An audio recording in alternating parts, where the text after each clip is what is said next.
میں شروع میں سمجھتا تھا ہم نے پورا ملک اٹھا کر ناتجربہ کاروں کے حوالے کر دیا۔ کار سرکار ریشم کاٹنے کی طرح حساس اور باریک کام ہے، یہ اناڑیوں کے حوالے نہیں کیا جاتا۔ یہ بالکل ایسے ہے جیسے آپ بوئنگ جہاز لیں، لوگوں سے بھریں اور یہ جہاز ناتجربہ کار عملے کے حوالے کر دیں۔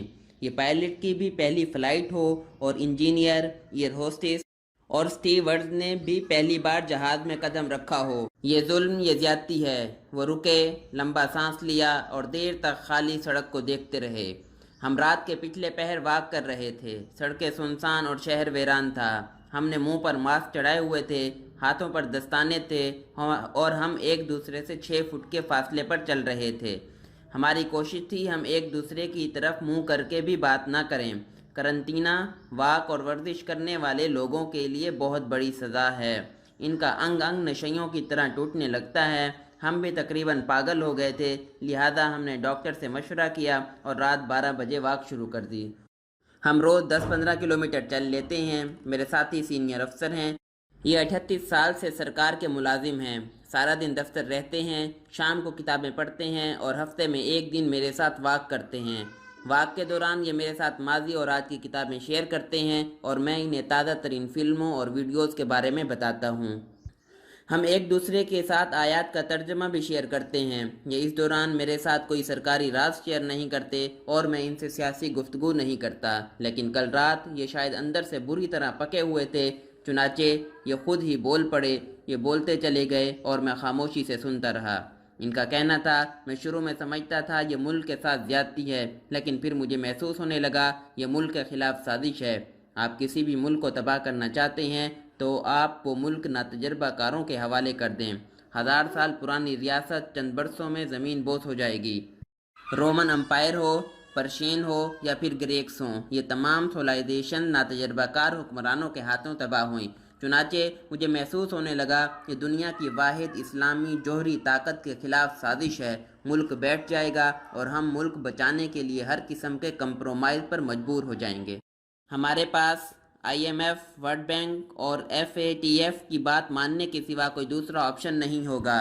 لیکن میں اب ایک تیسری رائے پر مجبور ہو گیا ہوں۔ مجھے محسوس ہو رہا ہے یہ عمران خان اور پاکستان تحریک انصاف کے خلاف سازش ہے۔ مجھے جھٹکا لگا اور میں حیرت سے ان کی طرف دیکھنے لگا۔ وہ ماسک ٹھیک کر کے بولے، مجھے یقین تھا میں آپ کو بے وقوف یا دیوانہ لگوں گا، لیکن وقت گزرنے کے ساتھ ساتھ مجھے محسوس ہو رہا ہے یہ عمران خان کے خلاف سازش ہے۔ پاکستان تحریک انصاف اور عمران خان ایک تیسری طاقت بن کر ابھر رہے تھے۔ پورا ملک ان کے ساتھ تھا۔ یہ نوجوانوں کی امنگ اور پسے ہوئے طبقوں کی مراد تھے۔ بس ان میں 2 خامیاں تھیں، ٹیم اور تجربہ۔ یہ لوگ کبھی سرکار اور سسٹم کا حصہ نہیں رہے تھے، اور سسٹم چلانے کے لیے آپ کا سسٹم سے آگاہ ہونا ضروری ہوتا ہے۔ 2013 میں انہیں KPK میں حکومت بنانے کا موقع مل گیا۔ یہ اگر 2018 میں وفاق کے بجائے سندھ، پنجاب یا بلوچستان میں حکومت بناتے تو یہ اپنی ٹیم بھی ٹیسٹ کر لیتے اور انہیں حکومت کا تجربہ بھی ہو جاتا۔ چنانچہ یہ جب 2023 میں اقتدار میں آتے تو ان کے پاس ٹیم اور تجربہ دونوں ہوتے اور یہ لوگ پھر پورے سسٹم کو ہلا کر رکھتے تھے۔ یہ روایتی سیاست کو جڑوں سے اکھاڑ دیتے، مگر انہیں ناکام بنانے کے لیے 5 سال پہلے اقتدار دے دیا گیا اور یہ اب ہر گزرتے دن کے ساتھ غیر مقبول ہوتے چلے جا رہے ہیں۔ ان کا ہر قدم غلط اور غیر پختہ ثابت ہو رہا ہے۔ لہذا ملک میں اگر آج الیکشن ہو جائیں تو عمران خان بری طرح پٹ جائیں گے، یہ اپنی سیٹ بھی حاصل نہیں کر سکیں گے۔ وہ رکے، لمبا سانس لیا اور بولے، مجھے محسوس ہو رہا ہے 2020 میں روایتی سیاسی جماعتیں پوری طاقت کے ساتھ واپس آ جائیں گی۔ یہ حکومت جوں اپنا وقت پورا کرنے کی کوشش کرے گی، پاکستان پیپل پارٹی اور نون لیگ دونوں مضبوط ہوتی چلی جائیں گی، یہ کم بیک کرنے لگیں گی۔ وہ رکے، ماسک کے پیچھے سے ہنسے اور بولے، مجھے اب حکومت پر ترس آ رہا ہے۔ میں وزیر اعظم کا چہرہ دیکھتا ہوں تو میرے اندر ممتا کا احساس پیدا ہونے لگتا ہے۔ یہ سسٹم چلانا ان بیچاروں کے بس کی بات نہیں۔ ان کا سارا منشور توقعات پر مبنی تھا۔ ان کا خیال تھا یہ آئیں گے تو تارکین وطن ڈالروں کی بارش کر دیں گے، خزانہ بڑھ جائے گا اور یہ $100 بلین اس کے منہ پر جڑ دیں گے۔ ان میں سے کسی نے یہ نہیں سوچا تھا تارکین وطن کی تیسری نسل باہر جوان ہو گئی ہے۔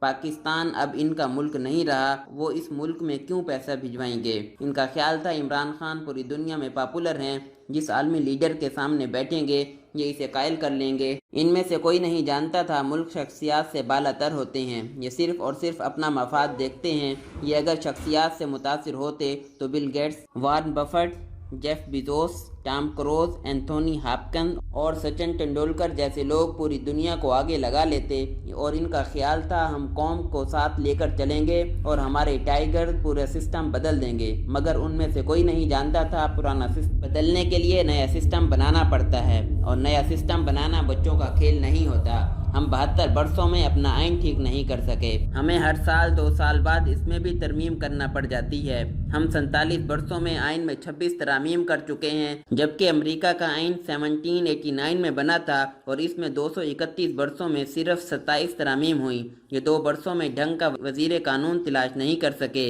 یہ گر پڑ کر پھر بابر اعوان کو لے آتے ہیں۔ یہ 2 برسوں میں چینی اور آٹے کا نظام نہیں سمجھ سکے، اور پوری حکومت ایڑی چوٹی کا زور لگانے کے باوجود پشاور کی میٹرو نہیں چلا سکی۔ یہ نیا سسٹم کیسے بنائیں گے؟ وہ خاموش ہو گئے۔ میں انہیں پہلی بار جذباتی دیکھ رہا تھا، وہ ہوا میں بار بار سر چلا رہے تھے اور بول رہے تھے مجھے عمران خان پر ترس آ رہا تھا۔ یہ نیک نیت تھا، ایماندار تھا، یہ قوم کے لیے کچھ کرنا بھی چاہتا تھا، مگر افسوس یہ شخص ضائع ہو گیا۔ یہ توقعات کو گھوڑا سمجھ کر اس پر چڑھ بیٹھا تھا، اور آدھا سفر کرنے کے بعد اسے محسوس ہوا یہ کاغذ کے گھوڑے پر بیٹھا ہے۔ وہ کاغذ کا یہ گھوڑا ہوا کے دباؤ میں مسافر سمت کبھی دائیں مڑ جاتا اور کبھی بائیں۔ میں روز دیکھتا ہوں عمران خان اس گھوڑے سے نیچے چھلانگ لگانا چاہتا ہے، لیکن اس کی انا، اس کی طبیعت کی سختی اسے روک لیتی ہے، اور یہ دوبارہ توقعات کے گھوڑے کی سمت ٹھیک کرنے میں جٹ جاتا ہے۔ مگر کب تک؟ وہ رکے، لمبا سانس لیا اور بولے، مگر کب تک؟ عمران خان کو بہرحال گھوڑے سے اترنا پڑے گا، اس کا چہرہ بتا رہا ہے یہ میدان چھوڑ دے گا۔